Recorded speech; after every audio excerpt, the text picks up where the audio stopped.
আলাপ কণ্ঠ, গল্পের সুরে জমজমাট রাত। মধ্যপ্রদেশের পান্না জায়গাটা দুটো কারণে বিখ্যাত। এক, টাইগার রিজার্ভ। দুই, হীরের খনি। তবে হিরে আর বাঘ দুটোর অবস্থাই ইদানিং নাকি খুব খারাপ। খোঁজ নিয়ে জানলাম সরকারি খনিগুলোতে পুড়িয়ে বাড়িয়ে সারা বছরে 100 পিস হিরে পাওয়া গেলেই নাকি অনেক। সেই হিরের কোয়ালিটিও নাকি একদম ভালো নয়। বাঘের অবস্থা তো আরও করুণ। রিজার্ভ ফরেস্টের এক অফিসার আমতা আমতা করে জানালেন, এখনো জঙ্গলে 3টে বাঘ রয়েছে। তবে গোরেলাল সে কথা হেসেই উড়িয়ে দিল। হ্যাঁ, বাঘ থাকলে আমরা দেখতে পেতাম না? সারাক্ষণ ওই জঙ্গলের মধ্যে যাতায়াত করছি, কত 5 বছরে একটাকেও দেখতে পাইনি। গোরেলাল আমার সর্বকর্মা। বাজারহাট, রান্নাবান্না থেকে শুরু করে লণ্ঠন সাফাই অবধি সবই ওর দায়িত্ব। সবচেয়ে বড় কথা, গুরে নিজে নারিয়া উপজাতির লোক, তাই ওর সঙ্গে থাকা মানে নারিয়াদের সঙ্গে মেলামেশার পাসপোর্ট হাতে পাওয়া যাওয়া। নারিয়াদের নিয়ে কাজ করার জন্যই আমি গত 1 মাস ধরে পান্নায় ঘাঁটি গেড়ে বসে আছি। প্রপার পান্না শহরে নয় অবশ্য, ওটা বড়লোকদের জায়গা। ওখানে নারিয়াদের মতো গরিব লোকদের পাবো কোথায়? নারিয়ারা থাকে জঙ্গলে। পান্না শহরকে ঘিরে যে মাইলের পর মাইল পাথুরে জমি, টিলা পাহাড় আর সেগুনের বন, তারই মধ্যেও ছোট ছোট গ্রামে ওরা ঘর বেঁধে থাকে। বনের ফলপাকুর কুড়োয় ছোট ছোট জীবজন্তু শিকার করে, নালায় মাছ ধরে। কোমরে নামমাত্র কাপড় জড়ানো, শুকনো পাতায় ছাওয়া কুড়ে ঘর। হাজার হাজার বছর ধরে এভাবেই ওরা বেঁচে আছে। Television, mobile, shopping mall, flyover এইসব কিছুই ওরা দেখেনি। সেজন্যই নৃতাত্ত্বিকদের মধ্যে নারিয়াদের মতো উপজাতিদের নিয়ে ভারী আগ্রহ। ওদের ভালো করে স্টাডি করলে 1000 বছর আগের মানুষ কেমন জীবন কাটাতো তার একটা আঁচ পাওয়া যায়। নারিয়াদের উপজাতি নিয়ে প্রথম বড় মাপের কাজ করেছিলেন আমার স্যার বিশ্বদেব বন্দ্যোপাধ্যায়। 30 বছর আগে নারিয়া উপজাতিদের দেবদেবীদের নিয়ে ওনার research paper gods and goddesses of Naria tribe Cambridge University থেকে পাবলিশ হয়েছিল। স্যারের আন্ডারেই আমি পিএইচডি করছি। স্যার আমাকে খুব ভালোবাসেন। সেটার একটা কারণ আমার আগের পরীক্ষাগুলোর রেজাল্ট, কিন্তু তার চেয়ে বড় কারণ উনি নিজে যেটা বলেন, আমার পরিশ্রম করার ক্ষমতা। স্যার আমাকে প্রায় বলেন, বুঝলে মৃন্ময়, অ্যানথ্রোপোলজিস্টের কাজটা ঠান্ডা ঘরে চেয়ারে হেলান দিয়ে বসে হয় না। ওটার জন্য মানুষের সঙ্গে তাদের নিজেদের জায়গায় গিয়ে মিশতে হয়, তাদের ঘরের দাওয়ায় বসতে হয়, তাদের সঙ্গে একসঙ্গে শালপাতায় দোনায় ভাত খেতে হয়। এ ব্যাপারে আদর্শ হচ্ছেন ভারতের অ্যানথ্রোপোলজির অনেক বড় ভ্যারিয়ার অ্যালোইন সাহেব। জানো তো, উনি একজন গোন্ড উপজাতির মেয়েকে বিয়ে করেছিলেন। সবই জানি, জানি বলেই আমিও সেই কলেজের দিনগুলো থেকেই যতটা পারি ফিল্ড ওয়ার্কের উপর জোর দেই।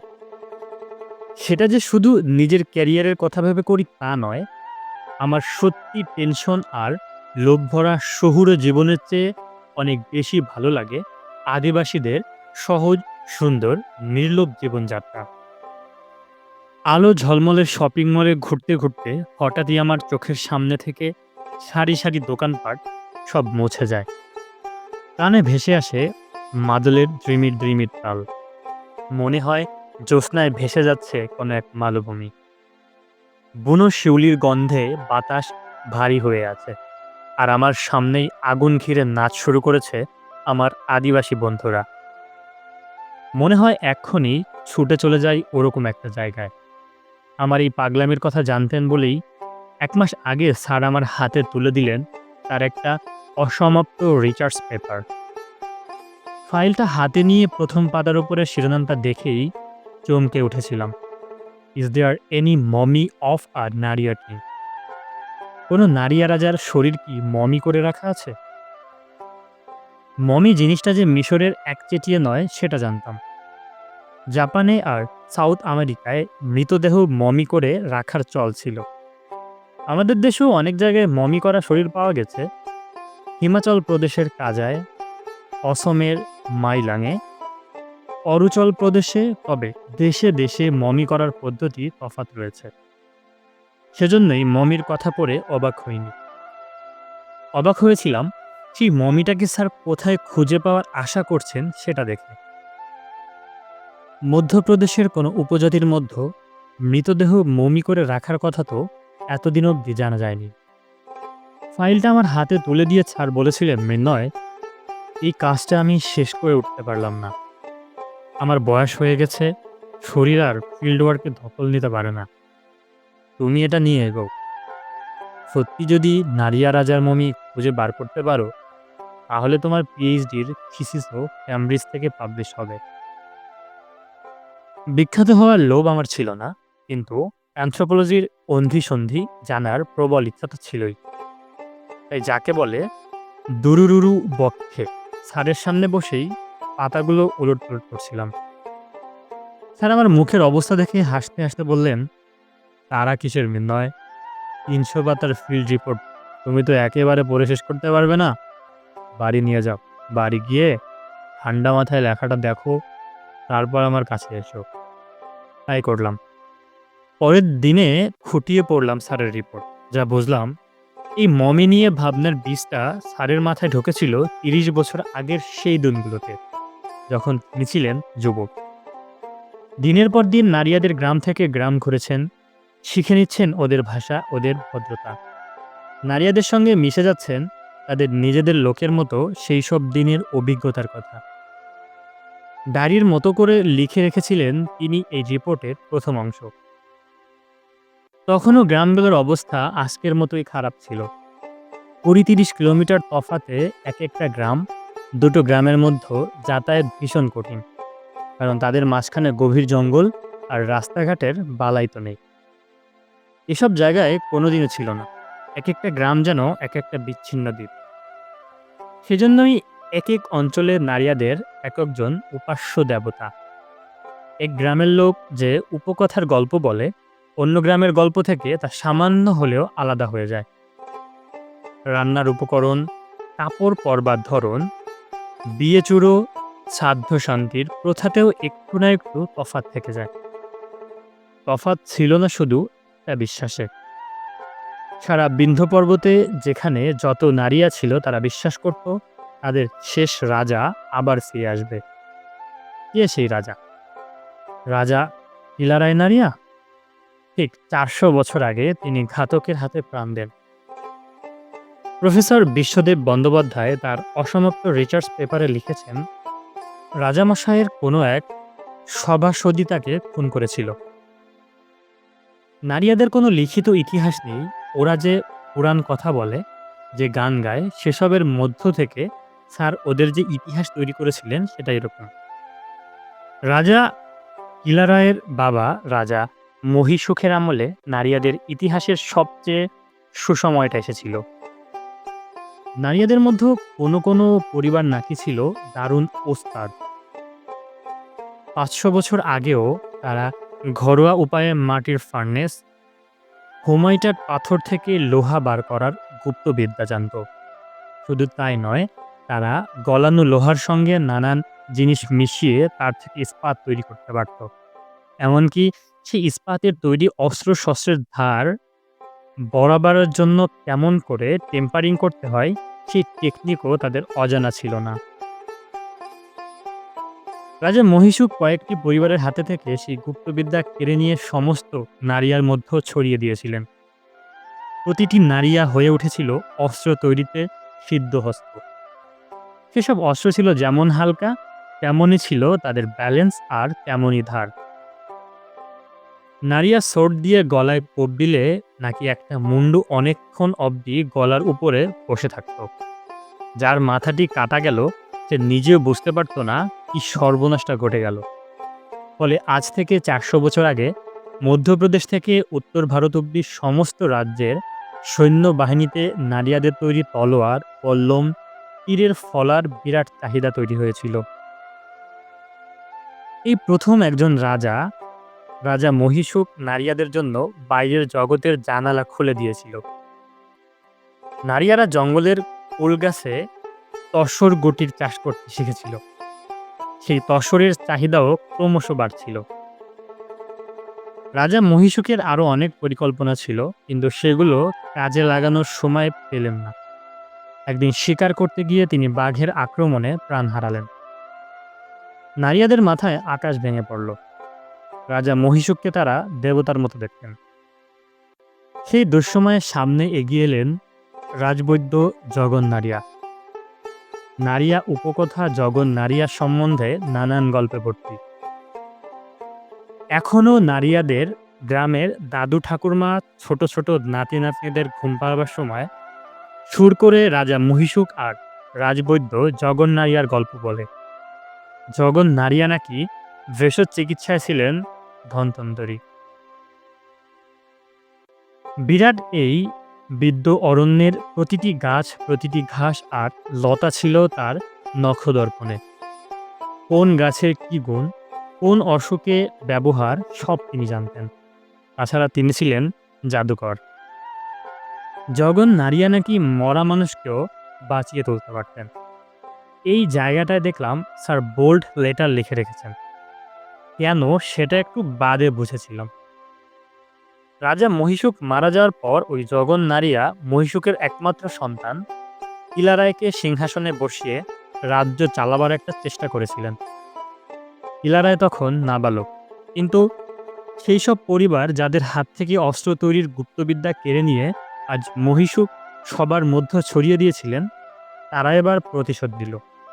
একদিন যখন ইলারায় রাজসভায় বসে আছেন, তখনই ওরকম একজন ক্ষিপ্ত সভাসদ দূর থেকে তার বুকে একটি তীর গেঁথে দিয়ে পালিয়ে যায়। ইলারায় সিংহাসনের উপরই লুটিয়ে পড়েন। এর পরে যেটা হলো সেটাকে সময়ের চাকা উল্টো দিকে ঘোরা ছাড়া আর কিছুই বলা যায় না। একজন রাজার অভাবে নারীরা দিশাহারা হয়ে পড়ল। সভ্যতার দিকে তারা যে দু চার পা এগিয়ে গিয়েছিল, এই ঘটনার পরে তারা ঠিক ততটাই পিছিয়ে গেল। তার সঙ্গে যোগ হলো বইয়ের পাতায় যাদের উচ্চবর্ণ বলা হয়, সেই সব সভ্য মানুষদের অত্যাচার। নারীদের তারা মারতে শুরু করলো।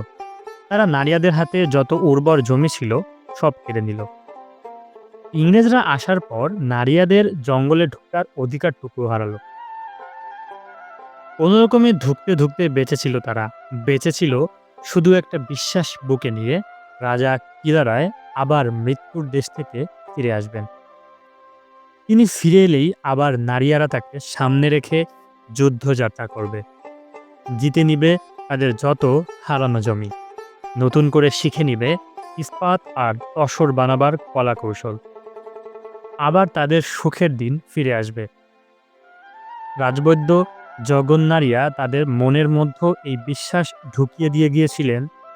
তিনি নাকি রাজা কিলারায়ের মৃতদেহ নিয়ে এমন একটা কিছু করেছিলেন যাতে 400 বছর পর আবার রাজা কিলারায় পৃথিবীতে ফিরে আসেন।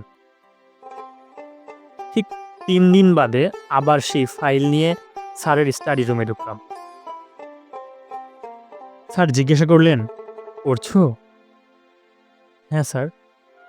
রাজার আত্মা তারা মৃত শরীর ফিরে আসবে? এর সঙ্গে প্রাচীন মিশরীয়দের ভাবনার মিল পাচ্ছি না। ঘাড় হেলালাম। তাহলে তো সেই মৃতদেহকে সংরক্ষিত করে রাখতে হয়। পুড়িয়ে ফেললে রাজা কোন শরীরে ফিরবেন? আমি আমতা আমতা করে বললাম, স্যার, পুরো ব্যাপারটাই যদি একটা আজগুবি গল্প হয়। ধরুন, রাজবৈদ্য জগন্নারিয়া প্রজাদের মনোবল ধরে রাখার জন্য একরকম একটা গল্প বানিয়েছিল। হু, স্যার ঘাড় নাড়ালেন। মনোবল ফেরানোর জন্য হাতে গরম কিছু করে দেখানোটাই ভালো। ধরো, সঙ্গে সঙ্গে উনি নিজেই যদি রাজার সিংহাসনটায় বসে পড়তেন, তাহলে তুমি ও কথা বলতে পারতে। তাছাড়া তুমি তো নিশ্চয়ই আমার রিপোর্টের শেষ দিকে পড়েছ। হ্যাঁ, পড়েছি স্যার। কি লেখা আছে সেখানে? স্যার, আপনি পড়ে আরও একবার পান্না গিয়েছিলেন। এক্সটেন্সিভলি ঘোরাঘুরি করেছেন গ্রাম থেকে গ্রামে। প্রতিটি গ্রামবাসীর বিশ্বাস করে রাজা কিলারায় মৃতদেহ আজও অটুট অবিকৃত অবস্থায় রাখা আছে। কিন্তু কোথায় আছে সে কথা কেউ আপনাকে বলতে পারেনি। এবার স্যারের মুখটা গম্ভীর হয়ে গেল। শোনো, সাধারণ নারীরা মানুষেরা বলতে পারেনি, আর নারীদের মধ্যে যারা স্পেশাল পজিশনে রয়েছে, যেমন ওদের গাঁও বুড়ো কিংবা জনগুরুরা, তারা বলতে চায়নি। আমি একদম নিশ্চিত মৃন্ময়, ওরকম অন্তত ৫-৬ জন লোক আছে যারা জানে ঠিক কোথায় রাজা কিলারায়ের মৃতদেহ রয়েছে। আমার একের পর এক প্রশ্নের মুখে ওরা কখনো না কখনো নিজের অজান্তেই এরকম ইঙ্গিত দিয়ে ফেলেছে, কিন্তু সেগুলো স্রেফ স্লিপ অফ টাং। পর মুহূর্তে আবার ওরা মুখে কুলু পেটেছে। তাই বলছি, তুমি একবার পান্না গিয়ে সেরকম কাউকে খুঁজে বার করো না, যে তোমাকে মমির হদিস দেবে। তোমার মধ্যে মানুষের সঙ্গে মিশবার ক্ষমতা আছে, ধৈর্য আছে, তুমি ঠিক সফল হবে। দেখো, আমার উপরে স্যারের এই অগাধ বিশ্বাসটুকুই সম্বল করেই ১ মাস আগে মধ্যপ্রদেশের চলে এসেছিলাম।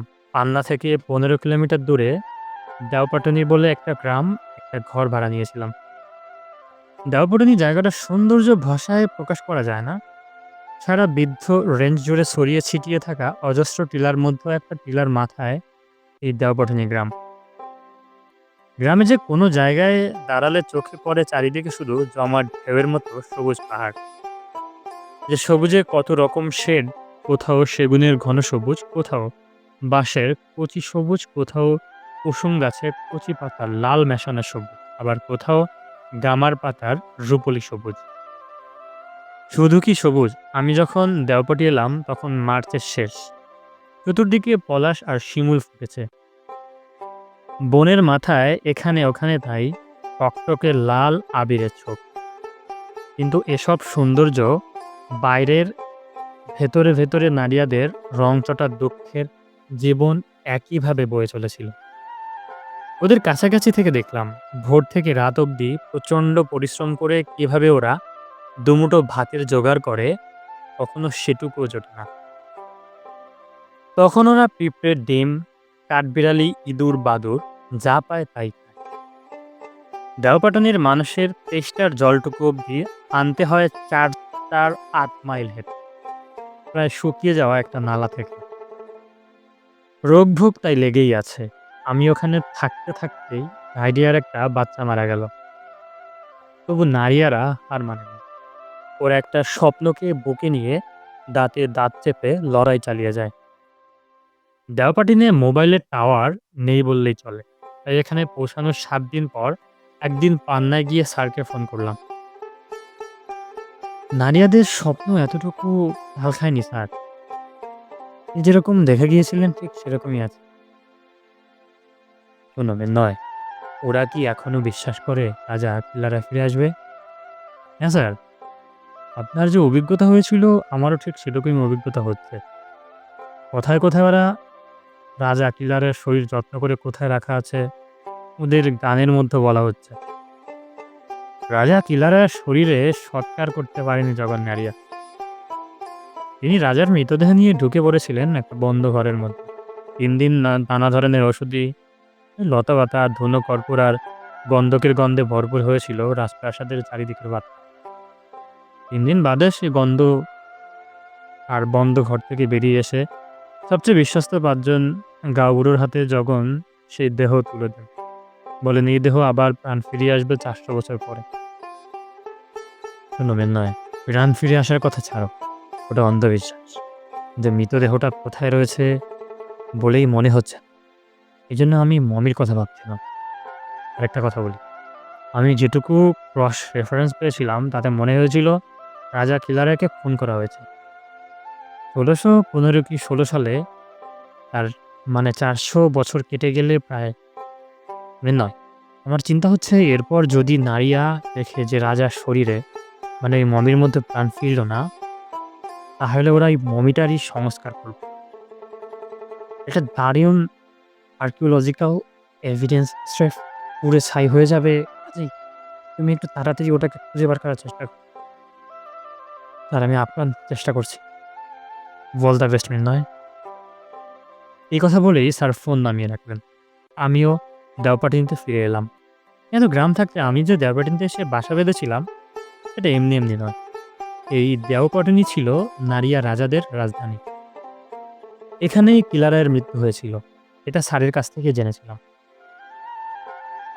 গ্রামের পাতায় ছাওয়া ঝোপড়ির সারি সারি ছড়িয়ে উত্তর দিকে ৮ কিলোমিটার মতন হেঁটে গেলেই দেখা যায় পুরনো রাজধানীর ধ্বংসবেশ। বিরাট বিরাট পাথরের চৌকোনা স্ল্যাব এদিকে ওদিকে ছড়িয়ে পড়ে রয়েছে। তাদের মধ্যে কোনোটায় অদ্ভুত সুন্দর মূর্তি কিংবা লতাপাতার ছবি খোদাই করা। কখনো চোখে পড়ে পাতালের দিকে নেমে গেছে পাথরের সিঁড়ি, কোথাও একটা প্রায় বুজে যাওয়া ইদারা, কোথাও একটা ঘরের ভিত। বুঝতে অসুবিধা হয় না, এখানেই মাটির নিচে চাপা পড়ে রয়েছে কিলারায়ের রাজবাড়ি।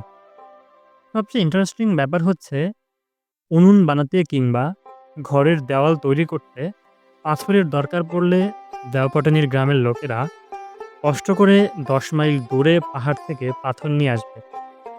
তাকে কষ্ট করে কেটে কুটে চৌরাস বানাবে, কিন্তু ঘরের কাছে জড়িয়ে থাকা অত পাথরের মধ্যে একটাতেও নিজেরা হাত দেবে না।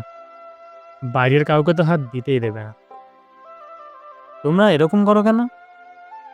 বাবুজি, যেদিন কিলারায় ফিরে আসবেন, সেদিন ওই সমস্ত ভাঙা পাথর আবার নিজে থেকেই যে জায়গায় বসে যাবে।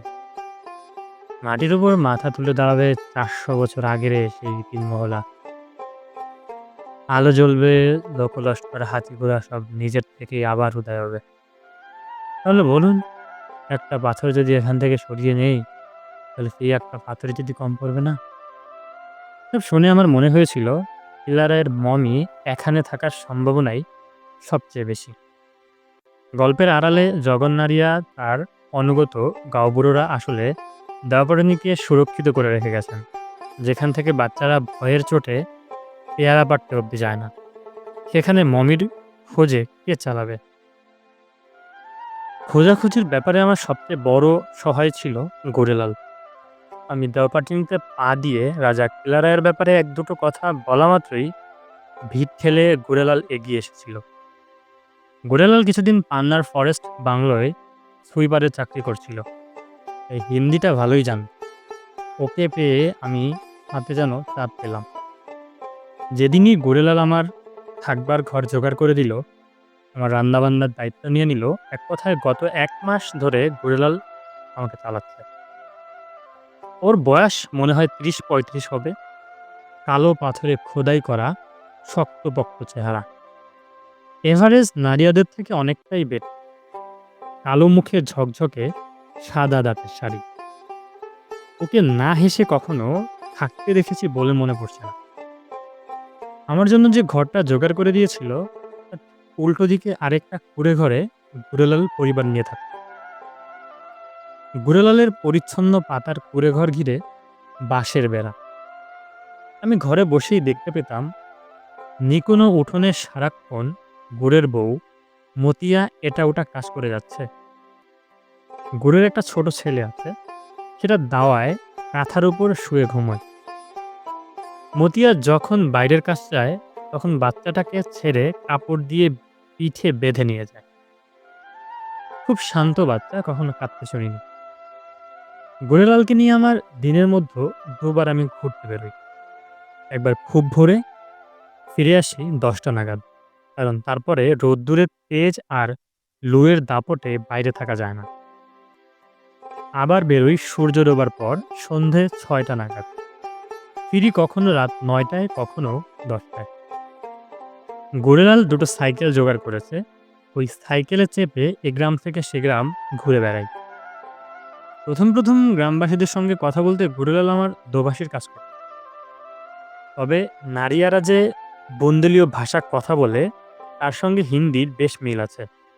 তাই ২-৪ দিনের মধ্যেই আমি নিজেই কথাবার্তা চালাতে শুরু করে দিলাম।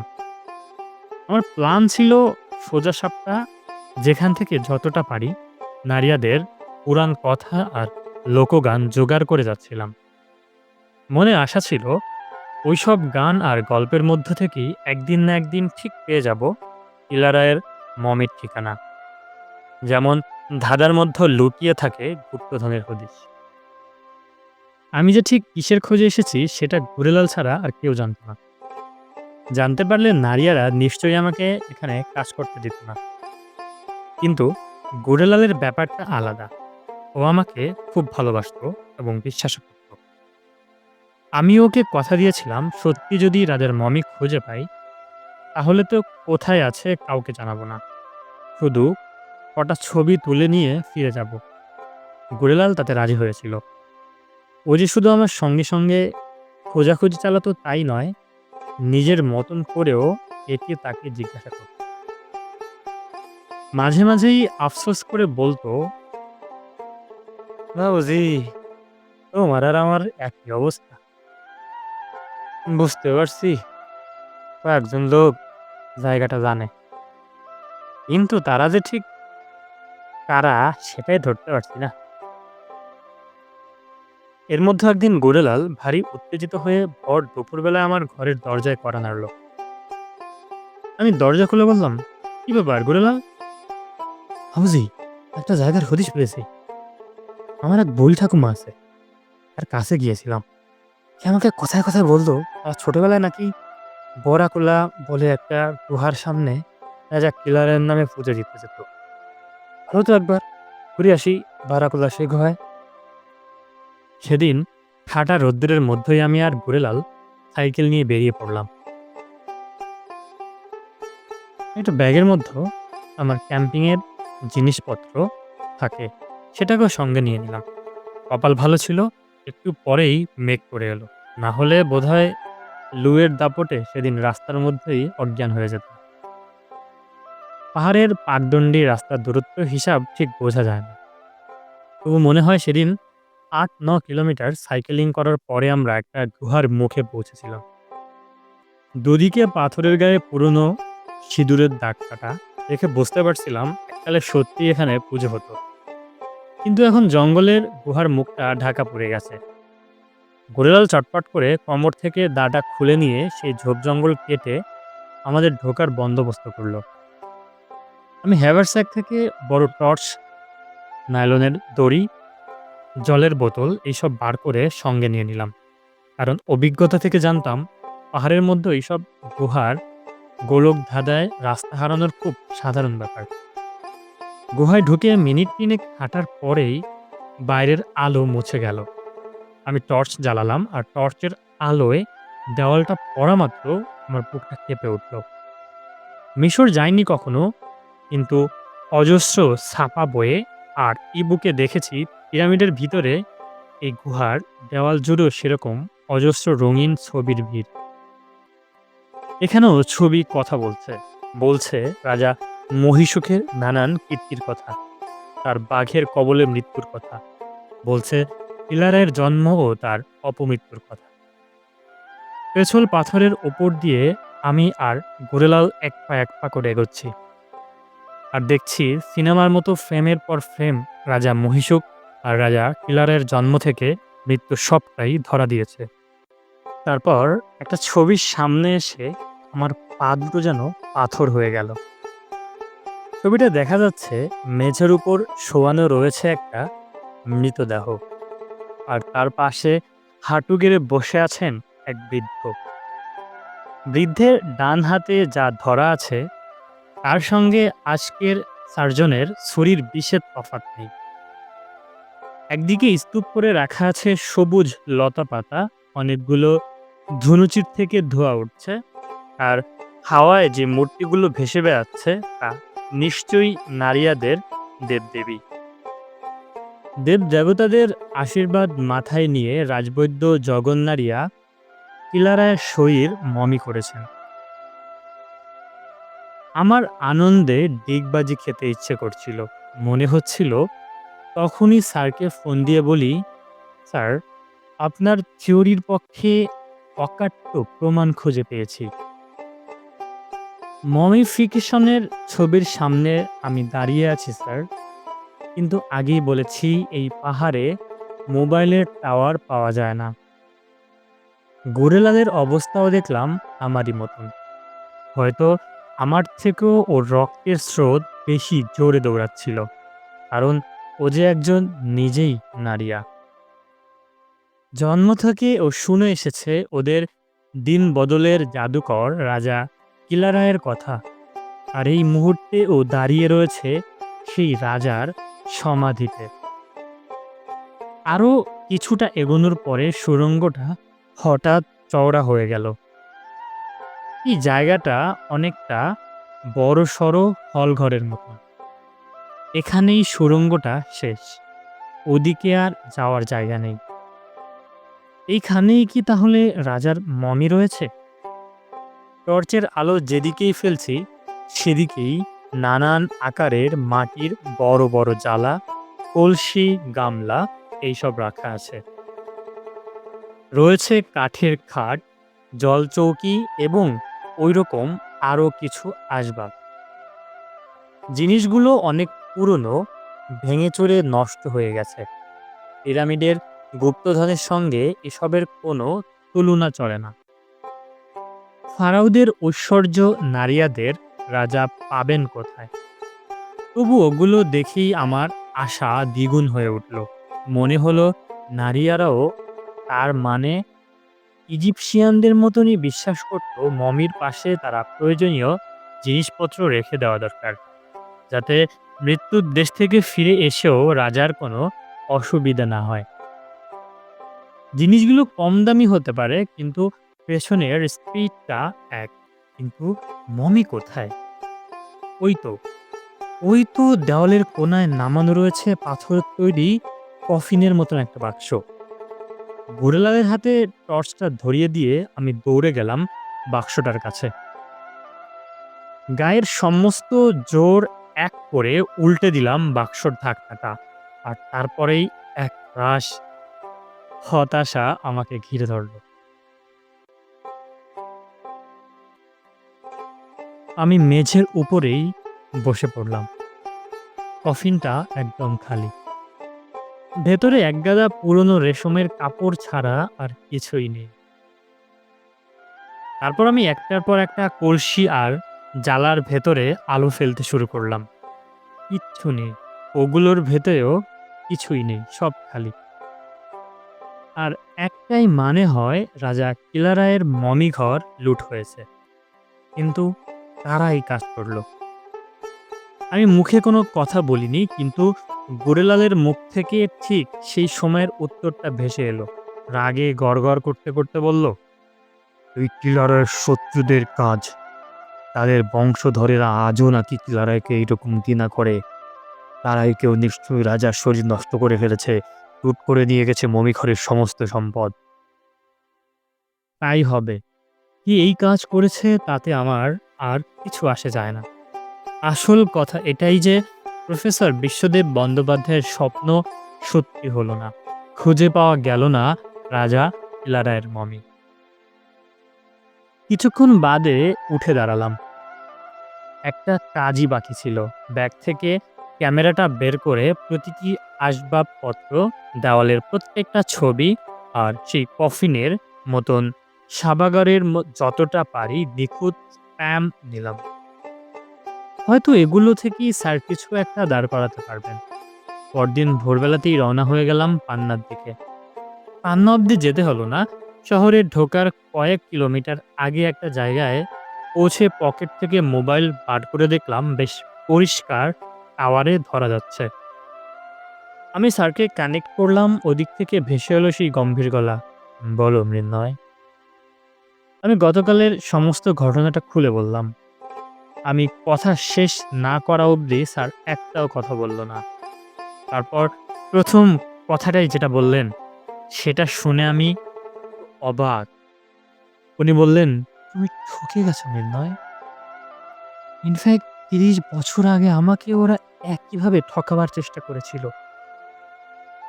স্যারের কথা আমার কিছুই মাথায় ঢুকছিল না। উনি বোধহয় আমার অবস্থা বুঝতে পেরে বললেন, "তোমার কাছে ক্যামেরাটা রয়েছে?" ক্যামেরাটা কাছেই ছিল। ভেবেছিলাম পান্নার কোনো সাইবার ক্যাফে থেকে কয়েকটা ছবি স্যারকে মেল করে পাঠিয়ে দেব। বললাম, হ্যাঁ স্যার। তুমি কি ওই পাথরের কফিনটার ছবি তুলেছিলে? হ্যাঁ স্যার, তুলেছিলাম। বেশ, বার করো ছবিগুলো। আমি ফোন ধরে আছি। ভিউ ফাইল্ডারের একটা ছবি ধরে রেখে স্যারকে বললাম, হ্যাঁ স্যার, বার করছি। কফিনের ডলার কবজাগুলো দেখো। সঙ্গে সঙ্গে ছবিটাকে একটু জুম করে কবজাগুলো দেখলাম। তারপর নিজেকে ধিক্কার দিতে শুরু করলাম। আমার লজ্জায় মরে যেতে ইচ্ছা করছিল। তালা, কবজা এই ধরনের জিনিসগুলো মানুষের সঙ্গে সঙ্গে অনেক দিন ধরে রয়েছে। সভ্যতার সঙ্গে সঙ্গে এদেরও বিবর্তন ঘটেছে। আমাদের তাই মোটামুটি শিখতে হয় কোন সময়ে কোন জায়গায় কেমন কবজা বা কেমন তালার চল ছিল। ভালো করে দেখা মাত্রই বুঝতে পারলাম সাবাগরের গায়ে যে কবজাগুলো লাগানো রয়েছে সেগুলোর বয়স কোনো মতেই ভারতের স্বাধীনতার বয়সের থেকে বেশি নয়। একদম হাল আমলের জিনিস। টাটা কোম্পানিতে তৈরি হলে অবাক হব না। ৪০০ বছর আগে এমন হালকা পাতলা ছোট কবজার কথা কেউ ভাবতেই পারত না। কি হলো মৃন্ময়? আমার মোবাইলে স্যারের গলা ভেসে এলো। তাতে তিরস্কারের ছিটে ফোটা সুর নেই। বুঝতে পেরেছে কি বলতে চাইছি। আমি কোনোরকম বললাম, পেরেছি স্যার, কিন্তু এরকম হলো কেন? একে ইংরেজিতে বলে রেড হেয়ারিং। তোমার দৃষ্টি অন্যদিকে ঘুরিয়ে দেওয়ার একটা কায়দা আর কি। আমি আমতা আমতা করে বলতে লাগলাম, আপনি কি বলতে আপনাকেও কি ওরা বারাকুলার গুহায় নিয়ে গিয়েছিল? মানে সেই ৩০ বছর আগেও? গিয়েছিল বই কি। ইনফ্যাক্ট আমার তো মনে হয়েছিল আমার জন্যই ওই গুহা স্টেজটাকে ১ম বার সাজানো হয়েছিল। ওখানে অন্যান্য যা কিছু দেখলে সেগুলো নারিয়াদের পক্ষে জোগাড় করা কঠিন নয়। ৪০০ কেন, ১০০০ বছরেও ওদের ওই মাটির হাঁড়ি, কলসি আর গামলা একটু বদলায়নি। গ্রামের ছুতোরের তৈরি খাট, জলচৌকি সেসবও মোটামুটি একই রয়েছে। শুধু জিনিসগুলোতে একটু পুরনো রং ধরাতে হয়েছিল। কিন্তু ৪০০ বছর আগের কবজা পাবে কোথায়? সেটা তো নারিয়াদের গ্রামে তৈরি হতো না। ওরা জানেও না তখনকার কবজা কেমন দেখতে হতো। তাই একটু রিস্ক নিয়েই লোকাল হার্ডওয়্যারের দোকানে জিনিস লাগিয়ে দিয়েছিল। আর আপনি সেটা ধরে ফেলেছিলেন। স্যার, আপনি ওই বারাকুলা গুহার খোঁজ পেয়েছিলেন কার কাছে? সে কি তোমাকে বলিনি? সে এক মজার গল্প। আমি ঘুরতে ঘুরতে দেওপাটনে গিয়ে একে ওকে রাজার কথা জিজ্ঞেস করতেই এক ৩০-এর ছোকরা এগিয়ে এলো। নাম খুবলাল। খুবলাল নারিয়া মাস দুয়েক ও আমার হেল্পিং হ্যান্ডের কাজ করছিল। ওই আমাকে একদিন এসে বলল, এক বইয়ের কাছে নাকি শুনেছে বারাকুলার গুহার কথা। সেই গুহাতেই ওই বইয়ের অনেক বছর আগে পুজো দিতে যেত। খুবলালের সঙ্গেই বারাকুলায় গিয়েছিলাম। তবে ওকে আমি খুনাক্ষারেও জানতে দেইনি যে বারাকুলার ফাঁকিবাজিটা আমি ধরে ফেলেছি। বরং এমন মুখ করেই ফিরে এসেছিলাম যাতে মনে হয় মমি যে চুরি হয়ে গেছে সে ব্যাপারে আমি একেবারে কনফিডেন্ট। কেন স্যার? আরে, ততদিনে যে আমি আরেকটা জিনিস জেনে ফেলেছি। কি জেনেছিলেন স্যার? যতই পাতার কুঁড়ে ঘরে থাকা আর সারাদিন ছাগল চড়াক, খুবলাল হচ্ছে সেই ৫ গাঁওবুড়োর একজনের বংশধর, যাদের হাতে জগন নারিয়া রাজার মৃতদেহ রক্ষার দায়িত্ব দিয়ে গিয়েছিলেন। সেজন্যই ও দায়িত্ব সহকারে আমাকে ঠকিয়েছিল, মানে ঠকানোর চেষ্টা করেছিল আর কি। তখন যদিও বুঝতে পারত সেই চেষ্টা বিফলে গিয়েছে, তাহলে কি করত কে জানে। হয়তো আমাকে খুনই করে ফেলতো। কাজেই যে যাত্রা ওইভাবেই রণে ভঙ্গ দিয়েছিলাম। ভেবেছিলাম পরে গিয়ে আবার চেষ্টা করব। কিন্তু আর যাওয়া হয়নি। স্যারের কথা শুনতে শুনতেই আমার মনের মধ্যে একটা সন্দেহ মাথাচাড়া দিচ্ছিল। তাই ওনার কথা শেষ হতেই জিজ্ঞাসা করলাম, খুবলালের ফ্যামিলিতে আর কে কে ছিলেন? মানে কি ছিলেন স্যারের? কারা কারা ছিল? কেন মনে থাকবে না কেন? আমার মেমোরি অত খারাপ নয়। ফ্যামিলি বলতে খুবলালের বউ আর দুটো ছেলে। ছোটটা তখন হাঁটতে পারত না। মা কাজ করত আর ও মায়ের পিঠে ঝোলায় শুয়ে ঘুমোতো। বড়টার বয়স তখন ছিল ৫ বছর। খুব মিষ্টি ছিল ছেলেটা। একটু বেঁটে খাটো বলেই বোধহয় ওরা ওকে বুড়িলাল বলে ডাকতো। কিন্তু তুমি এসব কেন জিজ্ঞাসা করছো প্রবন্যা? হ্যাঁ, পান্না অব্দি আর গেলাম না। সাইকেলের মুখ ফিরিয়ে ঘুরিয়ে নিলাম দেওপাটনের দিকে। আমার মাথার মধ্যে তখন রাগ, হতাশা, দুঃখ সব একসঙ্গে কিরবির করছিল। যে গুড়েলালের উপর আমি এতটা ভরসা করেছিলাম সে আসলে বিশ্বাসঘাতক। মহুল গাছের ছায়ায় ছায়ায় কিছুক্ষণ সাইকেলের চালানোর পর অবশ্য মাথাটা অনেকটা ঠান্ডা হয়ে গেল। আমি ঘটনাটার পেছনে ভালো দিকগুলো দেখতে শুরু করলাম। এক, রেগুলারের এই ধোঁকাবাজির চেষ্টা প্রমাণ করে দিল যে সত্যি কোথাও না কোথাও রাজা কিলারায়ের মমি রয়েছে। সেই মমির খোঁজে আমাকে আর গ্রামে গ্রামে ঘুরে বেড়াতে হবে না। হাতের কাছে গুড়েলাল রয়েছে, গাঁওবুড়োর বংশধর, খুবলালের ছেলে গুড়েলাল, যে মমির লুকানো ঘরের কথা জানে। ওকে ভালো করে চেপে ধরলে ও কি একবার আমাকে সেটা দেখাতে দেবে না? কিন্তু সেসব কিছুই করা হলো না। তার আগেই এমন একটা ঘটনার সাক্ষী হলাম যেরকম একটা দুঃস্বপ্নেও কখনো দেখিনি। আমি যখন সাইকেল নিয়ে দেওপাটনের দিকে ফিরছিলাম, তখনই অনেকগুলো গাড়ির একটা কনভয় আমাকে ওভারটেক করে চলে গেল। সরু রাস্তার একদিকে কোনো রকমে সাইকেলটাকে দাঁড় করিয়ে নিজেকে বাঁচালাম। ধুলোর মেঘের মধ্য দিয়ে দেখলাম দুটো জিপ আর ৪টে ট্রাক ভর্তি করে পুলিশ আর প্যারা মিলিটারি ফোর্সের লোকেরা কোথায় যেন যাচ্ছে। প্রত্যেকের হাতে বন্দুক। ভাবলাম বোধহয় অ্যান্টি টেরোরিস্ট অপারেশন। তবে কনভয় একদম পেছনে ঠিক ঠিক করতে করতে যে বুলডোজারটা যাচ্ছিল, টেরোরিস্ট দমনে সেটার ভূমিকা কি হতে পারে বুঝতে পারছিলাম না। বুঝতে পারলাম দেওপাটনির কাছাকাছি এসে। ততক্ষণেই সেই কনভয়ের পুলিশেরা গ্রামের লোকদের মারতে মারতে বার করছে। ছোট্ট গ্রামটাকে ঘিরে পুলিশের ব্যারিকেড। তার মধ্যেই বুলডোজারটা একটা একটা কুঁড়ে ঘর টান মেরে মাটিতে ভেঙে ফেলে দিচ্ছে। গ্রামের মেয়ে আর বাচ্চারা একটু দূরে দাঁড়িয়ে ডাক ছেড়ে কাঁদছিল। পুরুষেরা ধ্বংসস্তূপের মধ্য থেকে যতটা পারে নিজেদের সম্পত্তি উদ্ধার করে আনছিল। অবশ্য সম্পত্তি আর কি, ২-৪টে অ্যালুমিনিয়ামের থালাবাটি, কাস্তে কুড়োল আর ছেঁড়া জামাকাপড়, এই তো। গুড়েলাল একদিকে পাথরের মতন দাঁড়িয়েছিল। দেখলাম ওর পায়ের কাছে আমার হ্যাভার্স একটা নামানো রয়েছে। তার মানে নিজের জিনিসের সঙ্গে সঙ্গে আমার ঘরের জিনিসপত্র আগেই বার করে এনেছে। এই দৃশ্য দেখে চুপ করে দাঁড়িয়ে থাকা যায় না। জিপের গায়ে হেলান দিয়ে উড্ডি পরা যে লোকটা সিগারেট ফুঁকছিল সে নিশ্চয়ই বীর পুঙ্গদের দলপতি। আমি একরকম দৌড়াতে দৌড়াতেই তার সামনে গিয়ে বললাম, এসব কি হচ্ছে? নিরীহ লোকগুলোর ঘর ভাঙছেন কেন? সিগারেটটা পায়ের জুতোর তলায় মারিয়ে সেই মেজর কিংবা ক্যাপ্টেন ঠান্ডা চোখে আমার আপাদমস্তক মাপল। তারপর বলল, "you are you social activist?" "No, I am a student from West Bengal. Come here for my field work."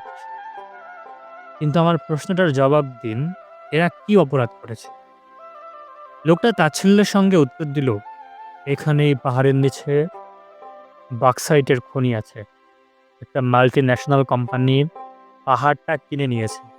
এদের অনেক দিন থেকে জায়গাটা ছেড়ে দেবার কথা বলা হচ্ছিল। শুনছিল না, তাই আজ বাধ্য হয়েই একটু জোর খাটালাম।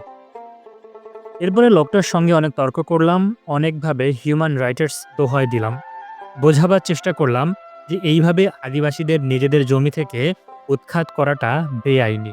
কিন্তু কে শোনে কার কথা? শেষকালে আমি আর থাকতে না পেরে বললাম, তুমি একটা অমানুষ। লোকটা হাতের বেটনটা তুলে আচমকা আমার কপালে সজোরে বসিয়ে দিল। আমার চোখের সামনে গাঢ় অন্ধকার নেমে এলো। চোখ খুলে দেখলাম মাথার উপর তারা ভরা আকাশ। তার মানে আমি চিত হয়ে শুয়ে আছি, কিন্তু কোথায়? কপালে হাত দিয়ে দেখলাম ন্যাকড়া দিয়ে কিছু লতাপাতা পেস্ট বেঁধে রয়েছে। মাথায় প্রচণ্ড যন্ত্রণা। খুব সাবধানে এদিকে ওদিকে ঘাড় ঘুরিয়ে দেখলাম একটু দূরে ছায়ার মতো মানুষজন ঘুরে বেড়াচ্ছে। কোথাও কোথাও খোলা আকাশের নিচেই আগুন জ্বলছে। আস্তে আস্তে দু কনুইয়ের উপর ভর রেখে উঠে বসলাম। দেখলাম একটা বাঁশের টালির উপর বসে আছি। বুঝতে অসুবিধা হলো না, আমি মিলিটারি বেটনের খায়ে অজ্ঞান হয়ে যাওয়ার পর নারিয়ারা আমাকে এই টালিটায় শুইয়ে এখানে বয়ে নিয়ে এসেছে। হঠাৎ কে যেন পেছন থেকে আমার কাঁধের উপর হাত রাখলো। মুখ ঘুরিয়ে দেখলাম গুরুলালের বউ মতিয়া। মতিয়া বলল, এরকম করে কেউ করে বাবুজি? মিলিটারির সঙ্গে ঝগড়া করতে যায়? নারিয়ারা এক জায়গায় গ্রাম বাসাবে, তারপর একদল রহিস আদমি তাদের সেখান থেকে মেরে তাড়াবে। এটাই তো আমাদের ভাগ্য। এইভাবে তো আমরা বেঁচে আছি। রাজপুতরা আমাদের মেরেছে, ইংরেজরা আমাদের মেরেছে। এখন নিজেদের পুলিশ মিলিটারি মারছে। ততদিনই মারবে যতদিন আমাদের রাজা না ফিরে আসে। কিছু বলতে যাচ্ছিলাম, মতিয়া আমাকে থামিয়ে দিল। তারপর একটা লোটা ঠান্ডা জল নিয়ে যত্ন করে আমার হাত মুখ ধুয়ে দিয়ে হাতে গরম দুধের একটা গ্লাস ধরিয়ে দিয়ে বলল, খেয়ে নাও বাবুজি, অনেক রক্ত বেরিয়ে গেছে তোমার। এখন কথা বললে পহিল হয়ে পড়বে। আমি দুধের গ্লাসে চুমুক দিতে দিতে নদীর চরে ঘুরে বেড়ানোর লোকগুলোকে দেখছিলাম। বললাম, ওরা কি করছে? মতিয়া বলল, ওরা দেওপটনি লোক, এখানে নতুন করে ঘর বাঁধছে। হাতে কাটারি রয়েছে, জঙ্গলে রয়েছে বাঁশ আর কুশের পাতা। ঘর বাঁধতে সময় লাগবে না। তারপর মুখটা নামিয়ে নিয়ে বলল, তুমি খুব ভালো লোক বাবুজি। আমি জানি তুমি কি খুঁজছো, আমরা সবাই জানি, কিন্তু কেউ তোমাকে বলবে না ছোট রাজা কোথায় রয়েছে। ছোট রাজা কথাটা কানে লাগলো। মতিয়া জিজ্ঞেস করলাম, ছোট রাজা বললে কেন? মতিয়া খিলখিল করে হেসে উঠে বলল, কি বলবো, রাজা যখন মারা গেল তখন তার উমর কত ছিল জানো? 2 সাল। তারপর থেকে তো সে একরকমই রয়েছে, সে তো আর বড় হয়নি, তাই ছোট রাজা বলি। মতিয়া চলে গেল। একটু বাদেই গুড়েলাল নিজেই এসে আমার পাশে বসলো। আমি বললাম, গুড়েলাল, তুমি জানো কোথায় রাজা কিলারায় রয়েছেন, তাই না? গুড়েলাল কোনো উত্তর না দিয়ে মাথা নিচু করলো। আমি একটু অপেক্ষা করে থেকে আবার বললাম, বিশ্বাস করো গুড়েলাল, আমি ওই মমির কথা কাউকে জানাবো না, কোনো ছবি নেব না। আমি এ ব্যাপারে মন স্থির করে ফেলেছি। তোমাদের বিশ্বাসে আমি আঘাত করব না। আমি শুধু একবার ওই মমিটাকে নিজের চোখে দেখতে চাই। গোরেলাল মুখ নিচু করেই বলল, পারবো না বাবুজি। তুমি তো জানো আমাদের মধ্যেই এমন এমন লোক রয়েছে যারা রাজার শরীর খুঁজে পেলে সঙ্গে সঙ্গে তাকে নষ্ট করে ফেলবে। সেজন্যই আমরা যে কয়জন রাজার হদিস জানি তাদের শপথ নিতে হয় যে প্রাণ গেলেও রাজার খোঁজ কাউকে দেব না। একটা কথা যে কথা থেকে কথায় পৌঁছায় তা কেউ বলতে পারে না। আমি জিজ্ঞাসা করলাম, কার কাছে শপথ নিয়েছিলে গুরেলাল? তোমার বাবা খোবলালের কাছে? হ্যাঁ বাবুজি, মারা যাওয়ার সময় বাবা আমাকে দিয়ে শপথ করিয়ে নিয়েছিলেন। তুমি জানো, তুমি আমাকে গতকাল যেভাবে বারাকুলার গুহায় নিয়ে গিয়েছিলে, তোমার বাবা আজ থেকে 30 বছর আগে আমার গুরুজিকে একইভাবে একই গুহায় নিয়ে গিয়েছিল। জানি বাবুজি। গুড়েলালের গলায় কোনো অনুশোচনা খুঁজে পেলাম না। বরং পরের কথাটা ও একরকম ঠান্ডা গলায় উচ্চারণ করলো। যদি আপনার গুরুজি বারাকুলার গল্পটা বিশ্বাস করে ফিরে না যেতেন, তাহলে বাবা ওনাকে গুম খুন করতেন। আমাদের উপর জগন নারিয়ার সেরকমই নির্দেশ আছে। আমি অবাক হয়ে গুড়েলালের মুখের দিকে তাকালাম। এই গুড়েলালকে কি আমি চিনি? আমি বললাম, গুড়েলাল, বিশ্বাস তো আমি করিনি, তাহলে আমাকে খুন করছো না কেন? গুড়েলাল বলল, হয়তো করতাম, আজ রাতেই করতাম, কিন্তু সকালের ওই ঘটনার পরে আর ওটা পেরে উঠব না। তারপর হঠাৎ গুড়েলাল আমার হাত দুটো জড়িয়ে ধরে বলল, বাবুজি, আমার বুকের ভেতরটা তোমাকে দেখাতে পারলে তুমি বুঝতে পারতে আমি কি যন্ত্রণা পাচ্ছি। তবে একটা কথা তোমাকে বলে দিচ্ছি বাবুজি, তুমি নিজে যদি কিলারকে খুঁজে বের করতে পারো তাহলে আমার কিচ্ছু বলব না তোমাকে। গোরেলাল উঠেই যাচ্ছিল। আমি ওকে পেছন থেকে ডাকলাম, বললাম, "একটা কথা বলে যাও গোরেলাল।" গোরেলাল ফিরে এলো। আবার আমার পাশে বসলো। "কি বাবুজি, বলেন।" আমি তো ভাবছিলাম দেওপাটনির ওই পাতালের দিকে নেমে যাওয়া সিঁড়ি দিয়ে ওই বুজে যাওয়া ইদারা ওসবের নিচেই খুঁজে দেখব তোমাদের রাজার মমিঘর। কিন্তু ওখানে তো এখন বুলডোজার ঢুকে পড়ল। তোমার চিন্তা হচ্ছে না গোরেলাল? যদি তোমাদের রাজার শরীর বাক্সাইটের চাঙের তলায় চাপা পড়ে যায়? গুরুলাল আমার এই প্রশ্নের উত্তরে ভারী অদ্ভুত একটা কথা বলল। বলল, "বাবুজি, তুমি মিশর না কোথাকার গল্প বলো, যারা নাকি মরা রাজাদের থাকার জন্য আকাশ ছোঁয়া তিনকোনা বাড়ি বানায়। তা সে ওরা বানাতে পারে, ওদের রাজা বড় রাজা। তার ঘর তো কেউ ভাঙতে সাহস পায় না। কিন্তু আমাদের নারিয়াদের তারা খেয়ে খেয়ে জীবন কাটে। তাই আমরা পাকা ঘর বানাই না। আমাদের রাজারও পাকা ঘর নেই। সেও ঘুরে বেড়ায়। ব্যাপটনির মাটির তলায় চলে যাবে। আমাদের রাজ্য অন্য কোথাও গিয়ে বিছানা পাতবে। ও নিয়ে আমার চিন্তা নেই।" গুড়েলাল চলে যাওয়ার সময় কেমন যেন অদ্ভুত দৃষ্টিতে আমার দিকে তাকালো। মনে হলো ও আমাকে একটা কিছুর ইঙ্গিত করে গেল। দেখতে দেখতে নতুন জায়গায় ৩ দিন কেটে গেল। মাথার যন্ত্রণাটা গুড়েলালের ওষুধের গুণে এখন অনেকটা কম। স্যার মাঝে মাঝে একটা কথা বলতেন, সব যুদ্ধ যে জিততে হবে এমন তো কোনো কথা নেই। যুদ্ধে নামাটাই আসল। এই যুদ্ধটা জিততে পারলাম না, তবে এইটুকুই সান্ত্বনা, নারিয়াদের হৃদয় জিততে পেরেছি। একজন শহুরে মানুষের পক্ষে সেটাও কম বড় অ্যাচিভমেন্ট নয়। ভবিষ্যতে আবার এদের মধ্যে ফিরে এলে আমার কোনো অসুবিধা হবে না। এরা আমার জন্য একটা বেশ শক্তপোক্ত কুঁড়েঘর বেঁধে দিয়েছিল। এখানে আসার পর প্রথম ২ দিন ওটার মধ্যেই সারাদিন শুয়ে বসে কাটালাম। আজই প্রথম বাইরে বেরিয়ে রিভার বেডে পায়চারি করছিলাম। গুড়েলাল আমাকে দেখতে পেয়ে এগিয়ে এসে বলল, "তুমি কবে যাচ্ছ বাবুজি?" অস্বীকার করব না, মনে একটু আঘাত পেলাম। বললাম, "আর বেশি দিন তোমাদের জ্বালাবো না। ঠিক করেছি আগামীকালই কলকাতার দিকে রওনা দিব।" গুড়েলাল মনে হলো কথাটা শুনে নিশ্চিন্ত হলো, কিন্তু একই সঙ্গে একটু লজ্জাও পেল। তাড়াতাড়ি বলল, "না না, আমাদের অসুবিধে কোথায়? শুধু আগামীকাল আমাদের একটা পর্ব আছে। সবাই দল বেঁধে দূরে এক জায়গায় যাব। তাই ভাবছিলাম তুমি একা থাকবে।" আমি বললাম, "চিন্তা নেই, আমি কাল সকালেই বেরিয়ে পড়ব।" সত্যি বেরিয়ে পড়লাম পরদিন সকালে। বেরোনোর সময়টা যত তাড়াতাড়ি পারি ভুলে যাওয়ার চেষ্টা করব। দেওপাটনির লোকজন আমাকে ঘিরে ধরেছে। কেউ আমার হাতে তুলে দিচ্ছে একটা জংলি আতা, কেউ দিচ্ছে একটা ধনেশ পাখির পালক। বিদায় উপহার সবার পেছনে সবার থেকে দূরে পাশাপাশি দাঁড়িয়ে রয়েছে গুড়েলাল আর মতিয়া। মতিয়ার পিঠে শাড়ির টুকরো দিয়ে বাঁধা ওর বাচ্চাটা অঘরে ঘুমাচ্ছে। আমি হাত নেড়ে গুড়েলালকে বললাম, "চলি গুড়েলাল, আবার দেখা হবে।" গুড়েলাল বলল, "অপরাধ নেবেন না বাবুজি। আমি যে কতটা অসহায় সেটা বোঝাতে চেষ্টা করলাম।" আমি গুড়েলালকে বুকের মধ্যে জড়িয়ে ধরে বললাম, তারপর হ্যাভারস্যাকের ভেতর থেকে হাত ঢুকিয়ে যত টাকা পয়সা পেলাম বার করে গুড়েলালের হাতে গুঁজে দিলাম।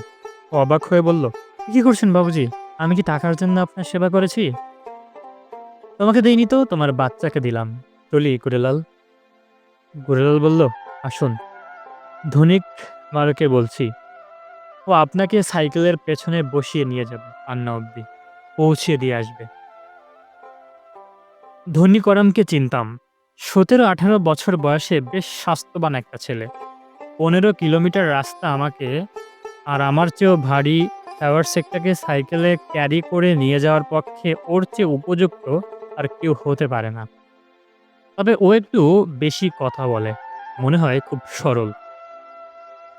ধনীকরমের সাইকেলের উপর চেপে বসে ওর সঙ্গে টুকটাক গল্প করতে করতে কখন যে পান্নায় পৌঁছে গেলাম বুঝতেই পারলাম না। স্টেশনের কম্পাউন্ডে ঢুকতে ঢুকতে নিছক একজন নৃতত্ত্ববিদের কৌতূহল হলো। জিজ্ঞাসা করলাম, তোমাদের আজ কিসের পরব ধনিকরাম? আজ তো পূর্ণিমা নয়। ধনিকরাম চলে যেতে যেতে বলল, সে কি আপনি জানেন না, আজ তো রাজা ঘুম থেকে জাগবে। 400 বছর আজকেই পূর্ণ হচ্ছে কিনা। আমাকে ততক্ষণে ঘিরে ধরেছে স্টেশনে পাকা বাড়ি, লোহার পিলার, টিনের শেড, কানে আসছে ট্রেনের হুইসেল, শয়ে শয়ে মানুষের চিৎকার চেঁচামেচি আর পাবলিক অ্যাড্রেস সিস্টেম তরস্বরে ট্রেন আসা যাওয়ার ঘোষণা। বিন্ধ্য পর্বতের এক এক কোণে ঘন জঙ্গলের মধ্যে লুকিয়ে থাকা এক কুচি গ্রাম বসে যেসব কথাকে বিশ্বাসযোগ্য মনে হয়, এই পরিবেশে তাকেই মনে হয় পাগলের প্রলাপ। আমি ধনীগ্রামের কথা শুনে তাই একটু হেসে ওয়েটিং রুমের দিকে পা বাড়ালাম। আমার ট্রেন আসতে এখনো 1 ঘন্টা দেরি। ততক্ষণে ওখানেই সময় কাটাতে হবে।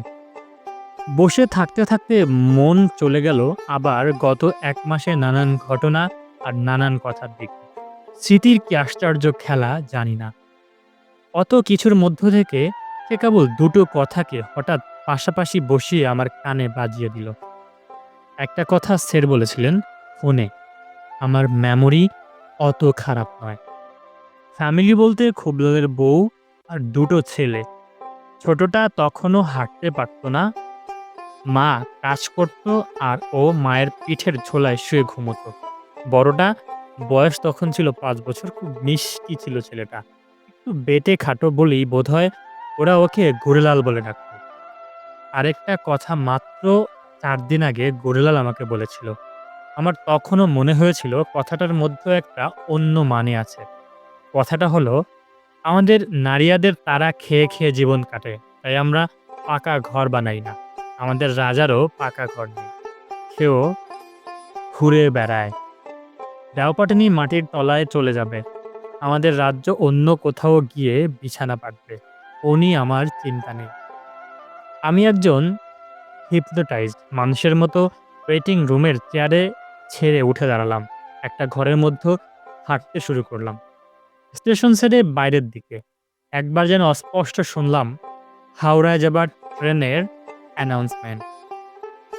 ও ট্রেনে আমার যাওয়া হবে না, আমাকে অন্য এক জায়গায় যেতে হবে, যেখানে জঙ্গল দিয়ে ঘেরা অপূর্ব সুন্দর এক নদীর চড়ায় দেওপাটনির নারী পুরুষেরা তাকে রাজাকে বরণ করার জন্য তৈরি হচ্ছে। সূর্য তখন রাত্রিরের সুইমিং পুলে ঝাঁপ দেবে বলে পাহাড় চূড়োর ডাইভিং বোর্ডে উঠে দাঁড়িয়েছে। নদীর চড়ায় গোল হয়ে দাঁড়িয়ে রয়েছে দাওপাটনির মানুষজন। আমি ওদের পেছনে গিয়ে দাঁড়ালাম। সবার আগে আমাকে দেখতে পেল ধনীকরম। ওর মুখটা হা হয়ে গেল। তারপরেই ঘুরে তাকালো গুড়েলাল। গুড়েলাল কিন্তু অবাকও হলো না, রাগলো না, বরং ওর সেই খুব চেনা ঝকমকে হাসিটা। হাসতে হাসতে দৌড়ে এলো আমার দিকে, বলল, বাঁচালে বাবুজি, মনটা খুব খারাপ লাগছিল। জানি তো, রাজাকে জেগে উঠতে দেখলে তোমার চেয়ে বেশি খুশি কেউ হবে না। তারপর গুড়েলাল আমার হাত ধরে একটা পাথরের উপর বসালো, বলল, আমি জানতাম তুমি ধরে ফেলবে। এত দেরি হলো কেন বলো তো? আমি বললাম, স্যারের ওই কথাটা মন দিয়ে শুনিনি যে। কোন কথাটা? স্যার বলেছিলেন তোমার বাবার দুটো ছেলে, একটা তুমি, তোমার যখন 5 বছর বয়স, আরেকটা তখন ছিল খুব ছোট, মায়ের পিঠের ঝোলায় চেপে ঘুরে বেড়াতো। গোরেলাল, তোমার তো কোনো ভাই নেই, বেটাও নেই, তাই না? তোমার মা যাকে পিঠের ঝোলায় নিয়ে ঘুরে বেড়াতেন, তোমার বউ মতিয়াও তাকেই পিঠে নিয়ে ঘুরে বেড়ায়। কত বছর ধরে গাঁওবুড়োর বাড়ির বউরা ছোট রাজার মমি নিয়ে এইভাবে ঘুরছে বলো তো? 400 বছর, বলল গোরেলাল। ঠিক 400 বছর ধরে ছোট রাজাকে আমাদের বাড়ির বউরা কোলে পিঠে নিয়ে ঘুরছে। তোমাকে বলেছিলাম না বাবুজি, আমাদের গরিব রাজা আমাদের সঙ্গেই পালিয়ে বেড়ায়। আমি ভিড়ে ফাঁক দিয়ে রাস্তা করে সামনের দিকে এগিয়ে গেলাম। কেউ বাধা দিল না। দেখলাম বালির উপরে শোয়ানো আছে 2 বছরের এক বালকের মৃতদেহ। তার মাথার কাছে বসে আছে মতিয়া। কে বলবে এই মৃতদেহের বয়স 400 বছর? মনে হচ্ছে দুধ খেতে খেতে শিশুটি এই মাত্র ঘুমিয়ে পড়েছে। কোথাও কোনো ধূপধুনো নেই, কোনো বাজনা বাদ্যি নেই, সেটাও তো স্বাভাবিক। জগন নারিয়ার নির্দেশের মধ্যে এটাও নিশ্চয়ই ছিল। রাজা যে জেগে উঠেছেন এটা কাউকে জানানো চলবে না। শত্রুত্ব অভাব নেই। তাছাড়া এখন আর কিছু করার নেই, বা কিছু করারই দরকার হবে না। যা করবার ৪০০ বছর আগের সেই অলৌকিক রাজবৈদ্য করে রেখে গেছেন। ওই তো তারই দৌলতে মৃত শিশুটি আড়মোড়া ভাঙল। শিশুটির বুকের উপর তীরের ক্ষতটা ওই তো আস্তে আস্তে মিলিয়ে যাচ্ছে। জঙ্গলের এদিক ওদিক থেকে তীক্ষ্ণ স্বরে ময়ূর ডেকে উঠল। পশ্চিমের পাহাড়ে আলসে থেকে মুখ বাড়ালো সোনার কাস্তরের মতো এক ফালি চাঁদ। সেই চাঁদের আলোয় চোখ মেলে শিশুটি বলল, আম্মা। আমি আস্তে আস্তে তার পাশে হাঁটু মেরে বসলাম। বললাম, প্রণাম মহারাজ। তুমি খুব শিগগিরই বড় হয়ে ওঠো। তুমি নারিয়াদের সমস্ত অপমান মুছে দাও। আমি অপেক্ষা করে রইলাম। মতিয়া আর গুড়েলাল আমার দুপাশে বসে আমার কথা শুনে খুব হাসছিল। শিশুটি আমার দিকে একটা হাত বাড়িয়ে দিয়ে উগুল বুগুল কি সব যেন বলল। আমি বললাম, নাজরানা চাইছেন রাজামশাই? এই নিন নাজরানা। স্যারের সেই ফিল্ড রিপোর্টের ফাইলটা ওর হাতে ধরিয়ে দিলাম। কাজগুলোকে দুহাতে ছিঁড়ে কুটি কুটি করতে করতে কৃষ্ণকলির মতো সুন্দর সেই শিশু পৃথিবীর যে কোনো শিশুর মতোই অবদ্ধ ভাষায় বলল, গি গি গি গি গি। প্রিয় আলাপ কণ্ঠের দর্শক শ্রোতা বন্ধুরা, আশা করি আপনারা বুঝতে পারছেন এই ছিল সেই মমি, এই ছোট বাচ্চা গরিলালের বউ যাকে নিয়ে ঘুরছিল ঠিক ৩০ বছর আগে। এই বাচ্চাটাকে নিয়ে ঘুরছিল গরিলালের মা। এই ছিল মমি, এই ছিল গল্পের কাহিনী। প্রিয় আলাপ কণ্ঠের দর্শক শ্রোতা বন্ধুরা, আজকের মতো এখানেই শেষ করছি। ফিরে আসছি নতুন কোনো গল্প নিয়ে, নতুন কোনো পর্বে।